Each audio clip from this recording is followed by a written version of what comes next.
Once again, welcome to chemistry session. This is the last video of the chapter in which we'll be covering the topics such as Arrhenius equation that gives us the relationship between rate constant and temperature. Also we'll discuss the collision theory which will guide us what are effective and ineffective collisions and how far the products are formed effectively.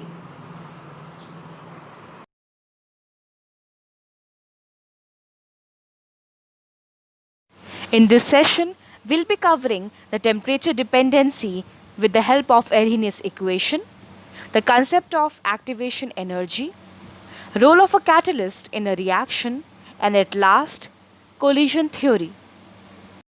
According to Arrhenius equation, it is a mathematical expression that gives the relation between rate constant K and temperature capital T. By taking log from the equation, that is Arrhenius equation, we get log K is equal to log A minus EA upon 2.303 capital R capital T. EA is the activation energy, R is the gas constant.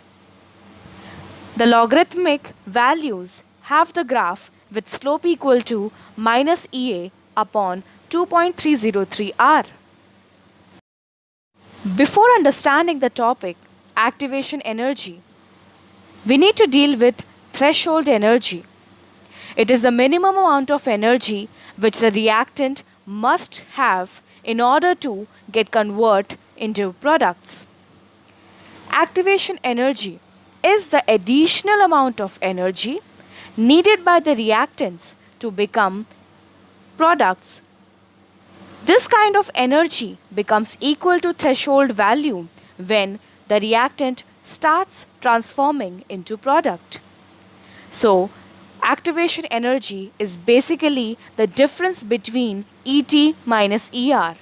ET is the threshold energy and ER is the basic energy of the reactants. It is a fact that the lower the activation energy, the faster will be the rate of reaction. Now we'll see the graphical representation of temperature dependence of the rate constant. The rate constant is not linearly dependent on the temperature. It is inversely proportional to the temperature. The relation is depicted with the help of Arrhenius equation. In case there are two rate constants occurring at two different temperatures, the Arrhenius equation is modified as log K2 by K1 equal to EA upon 2.303 R T2 minus T1 upon T1 T2. K2 is greater than K1 and T2 is the temperature in Kelvin which is greater than T1 temperature in Kelvin. R is a gas constant equal to 8.314 joules per mole per Kelvin.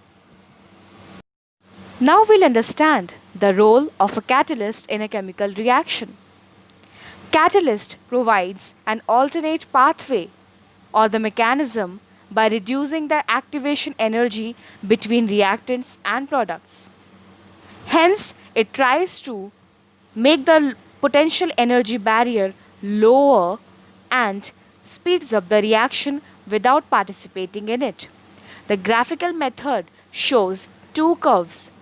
The curve below shows the activated complex formed with the help of catalyst.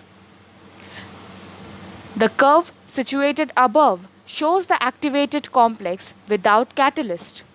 That means when catalyst plays its role, the activation energy decreases, and when the reaction is driving without accompanying the catalyst, the activated complex needs extra amount of energy for the formation of products.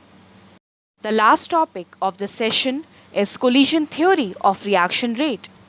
Whenever chemical reaction takes place, there are n number of collisions taking place among the reactant molecules.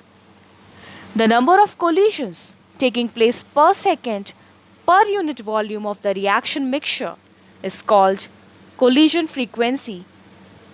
The value of collision frequency is very high, approximately of the order 10 to the power 25 in case of binary collisions.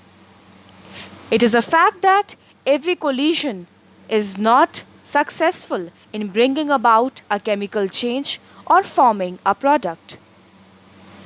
The number of collisions that are taking part in order to form products are the effective collisions. These effective collisions bring about the change in a chemical reaction, but they are very few in number in comparison to the form of a product. Most of them are ineffective elastic collisions, which means that molecules just collide with each other and they do not bring fruitful results to form products. These molecules, while having ineffective collisions, get dispersed in different directions with different velocities. In order to have a successful collision or effective collision, there are two barriers that need to be crossed. First is the energy barrier, and second is the orientation barrier. Orientation plays a major important role in the effective collisions and formation of product. As you can see in the diagram, the first diagram shows the ineffective collision due to improper orientation of the intermediate molecules. In the second case, there is the result of effective collision where the intermediates have aligned themselves in a proper orientation, which is responsible for effective collisions and formation of exact number of products in a greater yield. So children, so far we have discussed all the topics of the chapter.